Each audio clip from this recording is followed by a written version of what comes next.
Já parou para pensar que hoje você está vivendo coisas que ontem você não acreditava ser possível? Quem disse que seria fácil? Jesus nunca disse que seria fácil, mas Ele deu uma promessa para nós: pode ser leve, porque eu vou trocar de fardo com você. Eu já troquei de lugar com você na cruz, então aquilo que você merecia receber, eu já recebi. E aquilo que eu merecia por parte do meu Pai, eu entreguei para vocês. Mas isso não significa que vai ser fácil, irmão.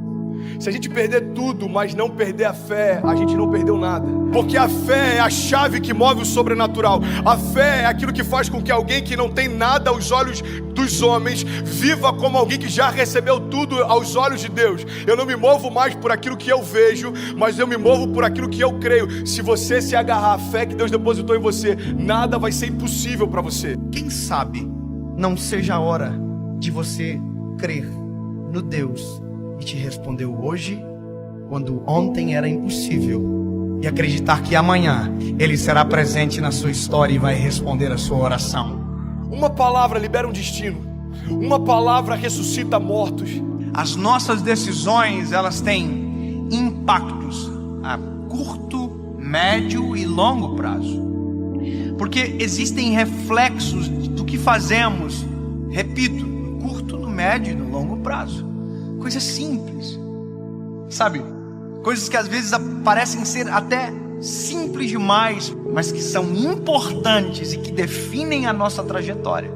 A razão número 1 pela qual as pessoas não conseguem o que querem é não saberem o que querem. Se você parar para pensar na nossa vida, nós só valorizamos quando aquilo que estava nas nossas mãos vai embora.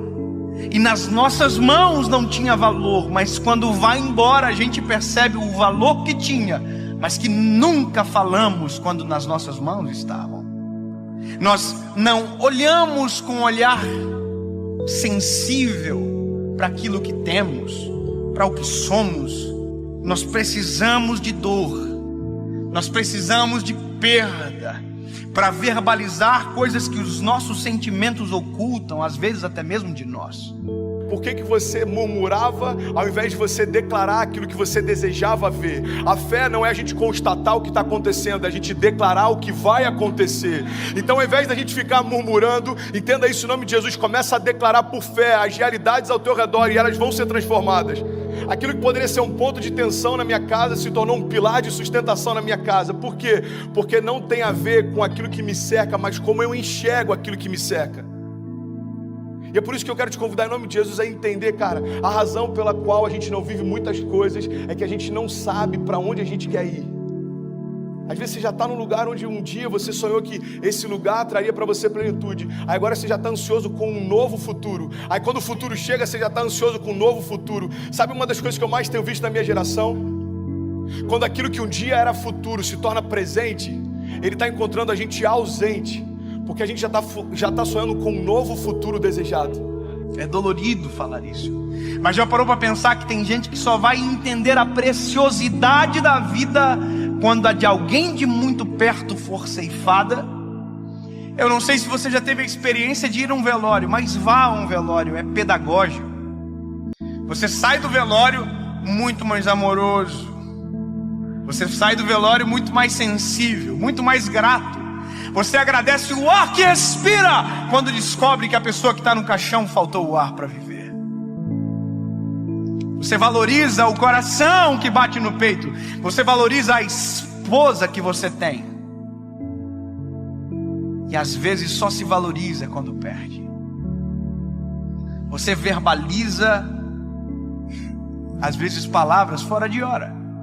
Vá a um velório onde alguém que perdeu o pai e que nunca disse que o amava, para você ver a dor que é.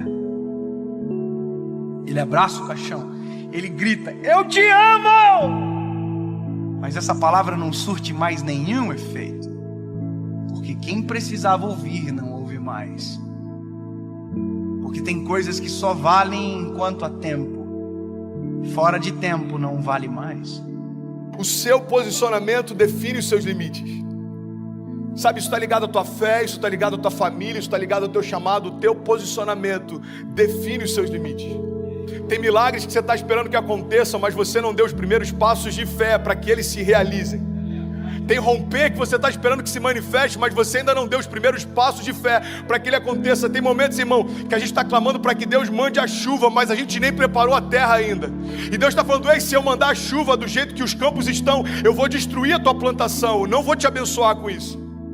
É Deus falando: ei, se prepara para receber aquilo que eu quero derramar, se prepara para receber aquilo que eu vou derramar sobre você. Você precisa se posicionar na direção do teu milagre. Nós não podemos deixar a nossa vida chegar a um momento aonde as esperanças não existem mais, porque aquilo que era para ter sido um tempo, perdeu-se o tempo. Perder para valorizar. Nós não precisamos disso. Nós não precisamos, deixar ir embora para perceber a importância que tinha quando estava perto. Alguém que não é rei ainda, mas já se porta como tal, está preparado para assumir o trono. Você quer um exemplo claro? Deus unge Davi. Davi era improvável, Davi era desconhecido, Davi até para o seu pai e para os seus irmãos era invisível, mas a partir daquele dia, aos olhos de Deus, Davi já estava no trono. Só que aos olhos dos homens, olha para mim em nome de Jesus, como demorou um período entre a unção de Davi e Davi assumir o reinado. Aos olhos dos homens, os homens olhavam para o trono e viam Saul. Aos olhos de Deus, o trono estava vazio, irmão, porque o rei que era por direito ainda não havia se assentado lá. Ei, Deus está falando: tem tronos que você está olhando e parece que estão ocupados, aos meus olhos já foram esvaziados. Não se mova por aquilo que o homem vê. Eu não vejo como o homem vê. Talvez você está olhando para uma situação e ela parece intransponível. Jesus já está olhando lá na frente e já foi vencida. E ele está falando: ei, você está preocupado por conta dessa crise? Eu conheço o teu futuro. Eu sou aquele que, eu não tenho, entendi isso, irmão. Jesus, ele não está na eternidade, a eternidade está em Jesus. Então ele conhece a eternidade passada, a eternidade futura. É por isso que algumas crises para os céus não fazem sentido, porque às vezes uma crise financeira abate a gente, mas Jesus já sabe o que está te esperando na estação seguinte. E ele está falando para a gente nessa manhã: ei, você está preocupado por conta dessa crise? Filho, eu desenhei a tua história, eu sei onde você vai, fica tranquilo. Pare de reclamar daquilo que você ainda não se moveu para viver. Pare de reclamar do resultado de escolhas que você não fez. Para você viver a vida que você deseja, você precisa abrir mão da vida que você leva.